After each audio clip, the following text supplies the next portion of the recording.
This is Daz's Hooligan, and today I have a very, very cool animatronic. This is the Gravestone Ghoul, new for 2024, and he's a Spirit Halloween exclusive. And he does remind me of one of the older Spirit Halloween, groundbreaker props, because in around the time where you would see Smoldering Zombie and the Smoldering Zombie Groundbreaker in stores, they had this really cool aesthetic of like zombies, especially zombies, with the I know they had the gas station that was full of zombies, and that was awesome. And he looks like one straight out of that theme. And it makes me pretty nostalgic because my first animatronic was the Smoldering Zombie Groundbreaker. And he's just awesome. And I will be doing probably a creature double feature on both of them together because they're very similar. So without further ado, let's get right into the unboxing. So we have everything laid out on the table now, and I'm just going to start with his hands because they're very, very well detailed. And as you can see, his hands on both sides, surprisingly, are both fully sculpted, very nice looking, and they are a little bit smaller than an average person's hand, but it is very proportionate to his head and body size, and it looks great on the tombstone as well. Speaking of the tombstone, I'll go to the tombstone. It's a very nicely sculpted tombstone. It has a very simple text on it, which is good when you're having just a typical walkthrough of a cemetery.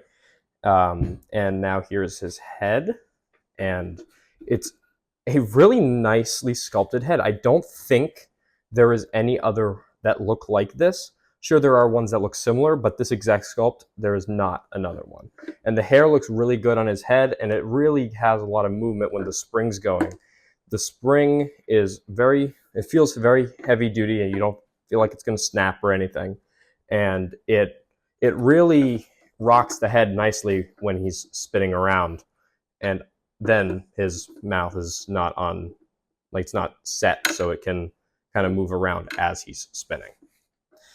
And here's the mechanism that actually makes him move, and it's a simple twitching banshee type mech, and it looks really heavy duty. I like that they're going for a more heavy duty approach with a lot of their props. And before I forget, he is waterproof and weather resistant, so all of the connectors have a special connection where water can't get in it and fry the prop. Here's his voice box and shoulders, and I like how they have a little thing for so it looks like there's a little bit of a neck there, and it looks really good. Then here's the back of it, and it's just a typical SVI back, except it does have the waterproof connections on there. Here's his clothing with sensor, and he actually only has a shirt because he doesn't have any legs. And I think the weathering they did on the clothes actually looks really, really well. And here is his base. It's a typical base, but it does have two spots where the tombstone goes, and it rocks it back and forth. And finally, we have the weatherproof adapter. So without further ado, let's get right into the setup. So here's everything all ready for setup. And starting off, we use this base piece, and this is A, and connected to B, which has the hip loop and the motor and everything. And right here and right here. And it just goes in like so. And then next, you take the whole control box and you put it on just like that. And you can connect the two white things, little connectors right there. And I'll put on the tombstone right now. And let's see, you have to put it right here through these two little dowels right there. And then there's just like so. And it is a little bit loose, and he'll move it when he's activated. So now I'm going to put the shirt on.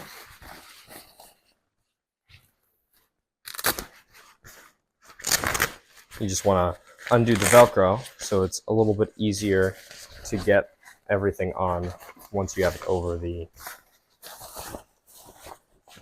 shoulders right here.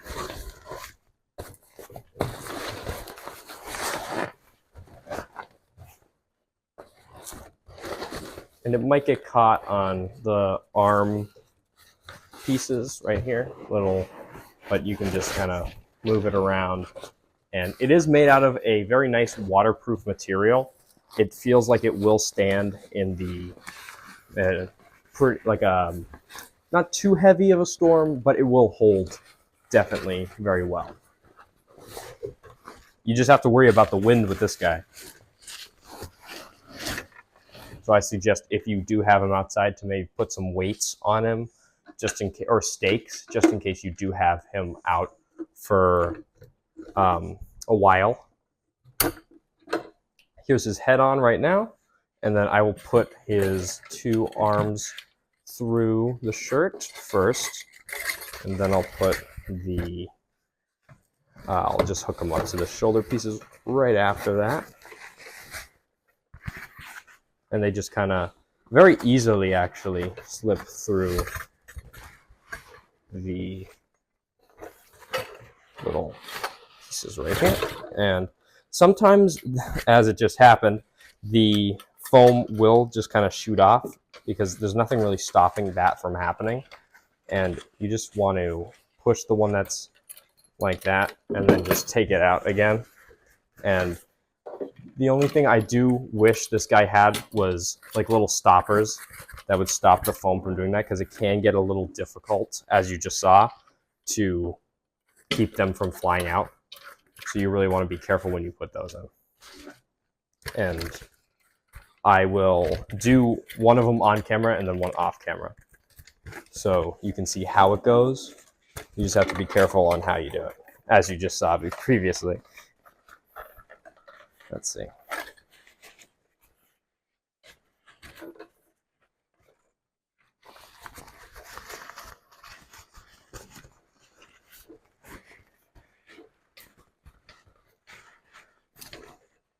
Yeah, you can kind of, right now, put that on. Just so you can kind of control what flies off. Let's see. And I do really like how it's all free and it will move,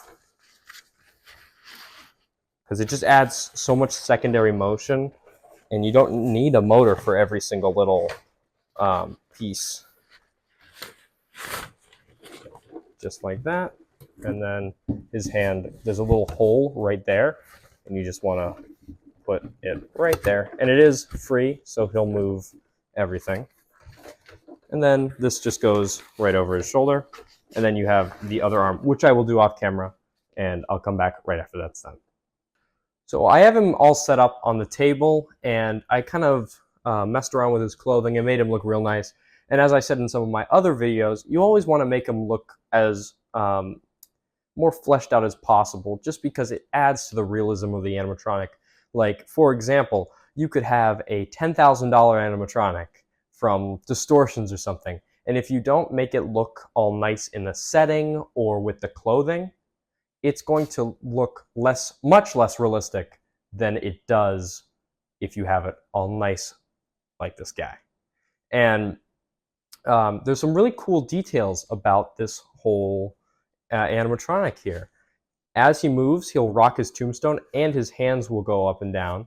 His mouth will go and like jitter almost, and his head will kind of rock back and forth, and his hair, will sway. And if you put a fan, especially if you have him indoor, if you have a fan on him, it will kind of make him look more dramatic and really awesome. So, without further ado, let's get right into the demo.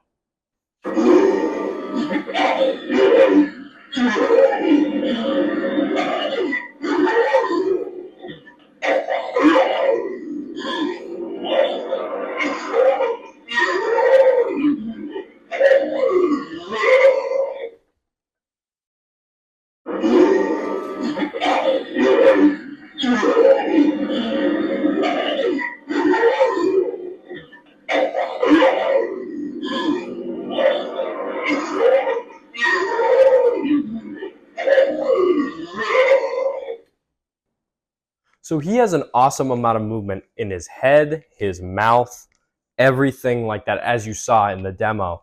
I especially love the way he moves his tombstone and his arms move. It just adds a level of realism that a lot of props don't necessarily have.